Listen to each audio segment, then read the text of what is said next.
Hello everyone, it's Bubbsy Lovely and welcome to the Edge of the Sky demo. This has been a demo for a long time. I've been meaning to get to it, but I haven't had time, so here I am now. Also, I got my braces off, so hoping talking is a bit better, I'm just saying. Hopefully. This game wants to be a full game, obviously. It's about the boys, but in a fantasy kind of world. We don't really know what's going on, but yeah.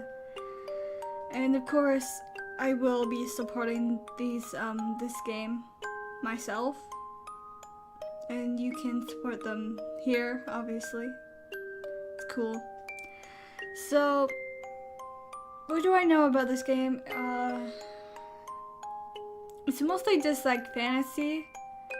I'm not really sure what it's about, so yeah, this is gonna be new and fun and exciting, hopefully. Oh, enter your first name, okay. I go by Rose. That's not how you spell Rose. That's how you spell Rose. Here we go. I've never traveled so far on my own before. Away from my family, my society. Did I really make the right decision in leaving everything behind? I sigh and focus on the map literally before my eyes, strolling through my glasses' virtual screen. Turn right here onto the path of Olympia. Okay then. The moment I do as I'm told, I'm greeted with a radiant view of the evening sky and a row of flowered trees lining so-called path of the... Nope. Talking's not much better as it was. Okay. The so-called path of Olympia. A small gasp escapes my lips as I take everything in. I come to a halt. Although why I'm here, or what I'm supposed to be doing, slipping away. The view of the strange pink trees before me steals my breath away. They're so... What are they? A single thought, a memory of a picture in a book comes to mind. The faded pink of the cherry blossom trees in the old picture is nothing like real life. They're even more beautiful than I can ever imagined. I begin once more down the path of Olympia, this time in wonder. My heart already feels calmer at the sight. Olympia City. Whatever I have expected of the country's capital, it was not this raw view of nature in all its glory. The city was touted as a haven, the pinnacle of humanity what could have achieved when worked together. Since so much of Earth is unlivable, Olympia's cutting-edge technology, beautiful architecture, and greenery, as far as the eye can see, had always sounded like heaven to me. The mere fact that this is an untouched piece of nature exists on the outskirts. This sentence does not make any fucking sense to me. The mere fact that this untouched piece of nature exists on the outskirts of the city goes a long way toward proving what I had heard and hoped.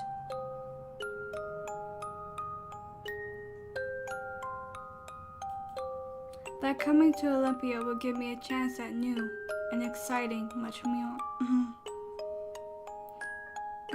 more beautiful life. But it won't be easy. I don't even know what team I'll be assigned to yet. I hoped I did well in P.H.A.N.T.A.S.M test. P.H.A.N.T.A.S.M, also called P.H.A.S for short, is the organization who is said to truly rule Olympia City, though I can only guess at how true that is. They are the ones who recruited me, told me to come here and begin a new life as Seven. The code name reminds me of those of the men I met only a few weeks ago. 9, 4, and 0. It's because of them I was even able to come here. They didn't say it outright, but it had to be because of my meeting them. As I walked down the flower-strewn path, my mind drifts back to how my chances at a new life came about in the first place.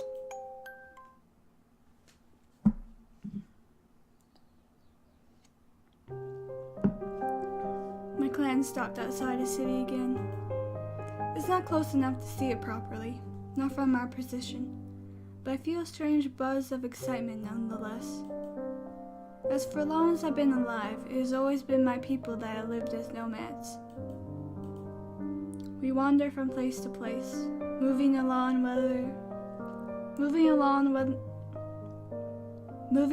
whenever the weather gets particularly bad. We drifters were established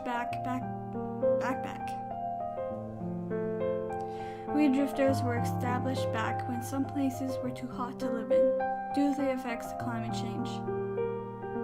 We're a young people, and we're still learning and developing our own culture, which changes with each new person who joins us.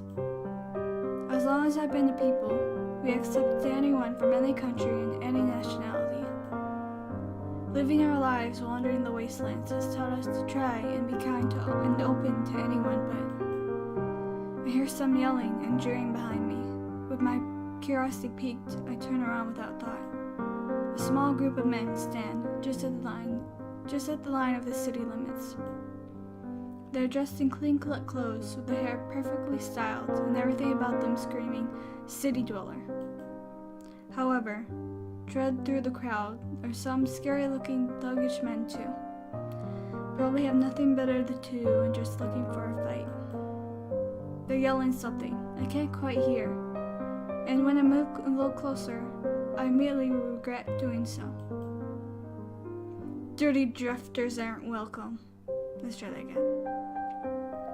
Dirty drifters aren't welcome. I feel a lump form in my throat. Yeah, get away before you make our city walls dirty. Huh, good one. They probably make the walls dirty just by looking at them. I doubt they even know what the word means. I bet they just roll around on the ground and call that bathing. They all laugh and keep yelling in the direction of our camp. I feel sick. The adults back in the camp can handle it better. But the kids, they have to sit there and listen to this nonsense. They get used to it, but I wish I didn't have to. At least, not yet. The world is harsh enough without some idiots yelling at us. What should I do? We can yell back, ignore them, and keep walking towards the city, fight them, and turn back and go home. So personally, I will not fight them. No. And there's no way I would go back and just ignore them. So I'm gonna yell back at them. I steel myself, taking a breath and step forward, closer to the yelling buffoons. Go home, you fancy idiots. Are you that unimportant in the city that you feel the need to come out here and yell at nomads just to make yourself feel like you matter? Well, guess what? Out here you matter even less. The men stop yelling. They all look at each other and at me, all shifting uncomfortably.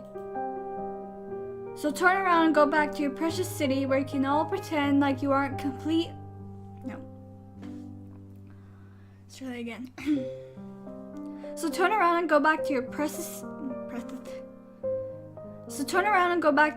city where you can all pretend like you are a complete waste of space.